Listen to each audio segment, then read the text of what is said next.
Secondly, most of the people that were in the film, we are either friends of or knew the film that we saw last night.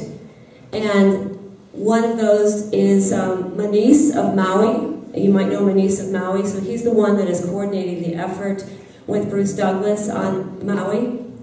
And then the scientist in Mount Shasta that reported that the aluminum, which should be at 2 parts per billion, was at 61,000 parts per billion, and in other parts of the country, the aluminum has been as high as 375,000 parts per billion, according to the information that they researched. So it's not just aluminum, it's also barium, strontium, which are, of course, radioactive. And even though Nico said, let's focus on the solution, which I'm all about, I think it's really important to first also discuss the problem so that we all are on board with this. And one of the situations is that we don't know, none of us know exactly who, and this is not about blame, or why this is happening thoroughly. There's a lot of different hypotheses and theories, and so we'd like to go. My first question would be to just backtrack a little bit, and then we'll go further into discussing the solutions that Nico and the rest of us have to offer, and including you. So the first question is what my friend Foster Gamble said, who is the, son of Gamble and Gamble, right? He said it's really important to follow the money, to trace the money, because if we can follow the money, we'll find out who is doing this. Because one of the problems of these solutions is, for example, to get a petition, and I'm sure we'll have another solution for what I just say, playing the devil's advocate. If we just have a petition approach, what is going to stop the billionaires in their private hangars that have their own supplies of aluminum or other dangerous heavy metals and other toxins to go out and privately spray? And so right now, there is no regulation, to my knowledge. Is that correct? There is no regulation. There's actually bills that allow for spraying cotton by private or military, or for science purposes. So that's interesting. So what I'd like to do is hand the mic over to Johnny, see what he would like to say after this initial commencement research offering by Nico, and then we'll go into asking questions, and I'll be more of asking questions than answering them. Thank you so much. Thank you, Nico, for your enthusiasm and your vision and your courage. Can everybody hear me all right? It takes a lot of courage. It takes a lot of courage to stand up in the face of opposition, which seems like insurmountable opposition sometimes, and actually take a stand for something. And that's something that none of us, no one who's a leader in any movement, or even a leader in your own life, can take for granted. We all stand for something, and it might be for our families, and it might be for our kids, and it might be for our schools, or it might be for our churches, or it might be for a cause such as chemtrails, or bringing some public awareness to this cause. So that's probably the first part of the solution in my mind, is that somewhere in the American heart, we're going to have to raise the courage, once again, living in the land of the brave and the free, as we once were called, to actually take a stand for something again. And it's not just one issue, necessarily. Chemtrails is one issue, but it's also tied to issues that have been going on: pollution, pesticide spraying, GMOs, genetic engineering. I mean, the list is long of the abuses of power that have occurred in this country and around the world for decades and decades and decades, now generations. So somewhere along the line, the American people fell asleep at the wheel of the greatest country in the world, with the greatest prosperity the world has ever seen. And maybe the first thing we have to do is actually, like I said, take a stand for something and kind of wake up from a certain stupor that has.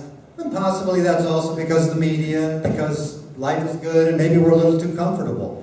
And so a little discomfort sometimes is what it takes for us to wake up. So let's wake up, let's take a stand for something. let's encourage each other and be grateful also for the incredible life that we have, the incredible country that we live in, and also realizing that we are actually all in this together. And there aren't really any enemies out there, and we may be able to point a few fingers at here, or a few fingers there, or 3 fingers back at us also, because there are a lot of areas in our lives that we haven't taken responsibility for as citizens of this country, of this great country. So that's where I believe it begins, any great movement. And just as an interesting aside, Happy Oasis founded a movement called Raw Veganism and made it popular all across America through her festivals. And has been tremendously successful in bringing raw veganism back into the forefront of dietary options, ways that we can eat that are much healthier, naturally so, partly and important. Why? Because it's one way that we can remediate the effects of things like chemtrails and pesticides and environmental poisons and the preservatives in food and all of those types of things. So to have and to embrace an issue like chemtrails also means somewhere we have to take responsibility for maybe cleaning up our own lives if we're suffering from health effects and we may not know where it's coming from. Most of us don't really know why we don't have the energy, why we're tired all the time, why we're not feeling well, why our friends are getting sick, things like that. And there's a number of factors, a lot of factors and cofactors that are involved, and chemtrails is certainly one of them, but not the only one. And so this is certainly one area of our lives that we can't have power around. And this is part of the solution also, is to not just complain that, oh, I'm not feeling well, but to do something proactive in your life to clean up your diet, clean up your nutrition, clean up your environment, clean up the cleaning products that you have in your home, and not subject yourself to unnecessary toxicity. So that's a great place to begin with the solution. And we'll just kind of bury that phone there in the pocket. I know they want to chime in with a question, I'm sure. Because I'm sure this is being broadcast way beyond this room, on lots of telepathic fields. So they're persistent. Yeah. Yes, in addition to that, for example, practically speaking, Nico mentioned that cilantro is one of the solutions. As you know, if you have your mercury removed from your mouth, then cilantro. But also, in very small doses, to be very sensitive to the environment, watercress, wild arugula, cattails. Do you see the similarity between these plants? They have a certain fibrous quality. Parsley, you know, there's a certain strength to all these dark leafy green plants, and they're all wonderful for overcoming heavy metal toxicity. So the question that I would love to ask now is, what are the causes of chemtrails? Who is behind this according to your most recent research? And we're going to limit this to 3 minutes. Yeah. Does anybody have a watch? 3 minutes.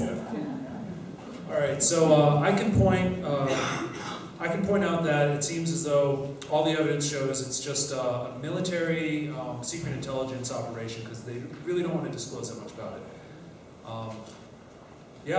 I mean, I don't know all the facts, and I think it's good though that we do the research. And one of the goals I had was for people who are in the know, and for those that are just learning, if we could coordinate efforts to do research. I actually want to build a comprehensive list of every single major website around the planet that has information on it, and then have a quorum of all the top people of those sites as to what the best information we could present for one unified site on the issue to reach out to the more moderate folks about this problem. That way people can dig into a little bit of information just saying that, yeah, the citizens should have the right to know what's in this paper.